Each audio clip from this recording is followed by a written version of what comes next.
Vale. Hola amigos, Federico Tesoro los saluda, estamos desde la oficina que tiene Inversor Global en Madrid. Hoy estoy con Alberto Redondo, que es el editor de Inversor Global en Madrid. ¿Cómo estás, Alberto? Hola Federico, muy bien, muchísimas gracias. Bueno, la idea de hablar un poco con Alberto es que nos cuente cómo hizo España para salir de la crisis tan complicada que tuvo algunos años atrás. Como todos sabemos, hoy tenemos un nuevo gobierno en Argentina que está teniendo muchas dificultades para tomar medidas impopulares que son muy necesarias para que la economía vuelva a funcionar. Si no me equivoco, Alberto, Rajoy en su momento pudo tomar algunas medidas populares. Contanos cómo logró hacer eso y qué medidas llegó a tomar y finalmente qué impacto tuvieron esas medidas en la economía. Bueno, hay que recordar que en el año 2012 España era un riesgo para la economía mundial. Se temía que la Unión Europea se pudiera romper por su flanco sur, por los países mediterráneos, y España afortunadamente consiguió enderezar la situación con dos grandes medidas. En primer lugar, con estabilidad presupuestaria, es decir, cuando Rajoy asumió la presidencia, el déficit era del 13% del PIB, hoy es inferior al 3%.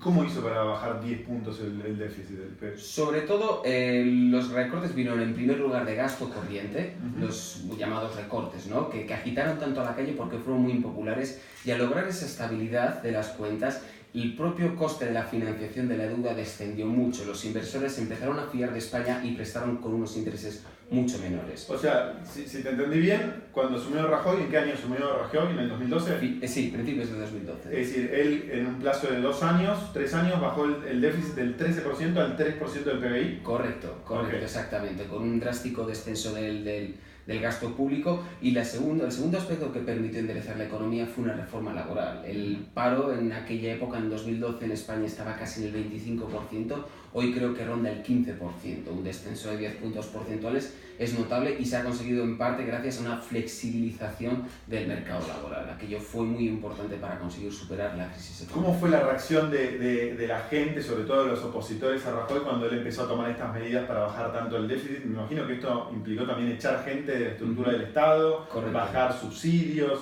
Correcto, se echó a gente de la estructura del Estado, se redujeron la inversión en infraestructuras, en servicios básicos, y hubo mucha polémica, hubo huelgas generales, hubo mucha resistencia. Sin embargo, algo que contribuyó a la fortaleza de Rajoy es que tenía una mayoría absoluta en el Congreso, y esto le permitió llevar a cabo todas las reformas sin necesidad de pactar con ningún otro partido político. O sea que esa es la principal diferencia que tiene Macri hoy versus el Rajoy de 2012. Hoy Macri está gobernando con minoría en el Congreso, Rajoy tenía mayoría.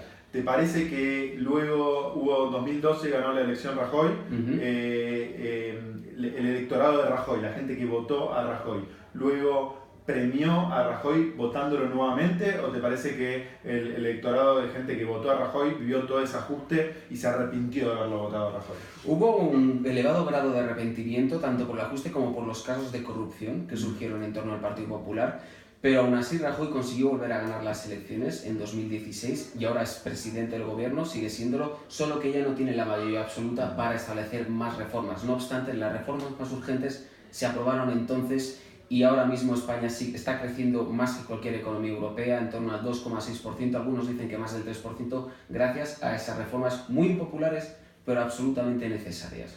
Y para ya ir cerrando, ¿cómo ves, Alberto, la economía española y las oportunidades de inversión en España para el próximo año y medio?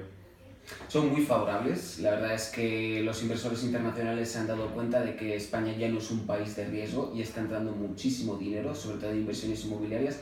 La bolsa también tiene perspectivas positivas, por lo tanto yo creo que en un plazo de 1 o 2 años España es un país atractivo para los inversores internacionales. ¿Te parece que es un buen momento para elegir algunas acciones españolas? Es decir, siendo un inversor del exterior, de Argentina, cualquier país del mundo, elegir algunas acciones españolas. Y si sí, ¿irías a acciones más grandes o acciones más pequeñas?